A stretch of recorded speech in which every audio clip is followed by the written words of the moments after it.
Alone in the Dark is one of the most important series in regards to 3D survival horror. It starts to establish what the genre is going to be about, what actions you're going to take, what the controls look like, what the setup and environments are.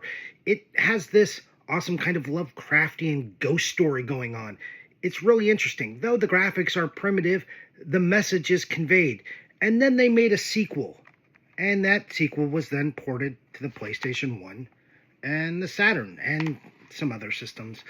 And this is Alone in the Dark, One-Eyed Jack's Revenge. And this game, it does look, the historical aspect is gone. This does a lot of the same things that Alone in the Dark did. But this one, they kind of changed their story formula, and we're less Lovecraft, and we're now ghost pirates, and we're looking for a lost child, and it's Prohibition era. Again, they try to use a haunted mansion, and they try to make this spooky, and it does some of it, and there's like skeletons, but this, we lose something. The atmosphere, I don't know, maybe it's just the Prohibition era that makes this, not so spooky for me. I associate that with mob movies, not my horror, and that is maybe a limitation of me. This game does enough to qualify, but I find it to be a disappointment and a bit of a departure from the original.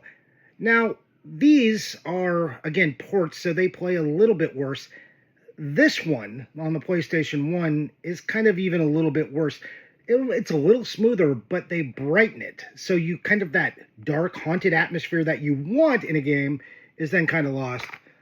But these are neat collectibles. I still like them as collectibles, because if you see, they have these little red badges on them, and that says that they come with a phone card. And I want to show you those. So if nothing else, for collecting purposes, it's cool that they come with these phone cards. They are identical. So if you got one, you got it for both. So Alone in the Dark, not my favorite in the Alone in the Dark series. A departure from the formula I want from it, but that's my expectations. Maybe you love the storyline. Alone in the Dark, it's a fine port, actually, as far as what it's trying to do. It keeps the same kind of polygonal 3D atmosphere and tries to do some of that haunted stuff, but just not as well as I would like. Good collectible, though.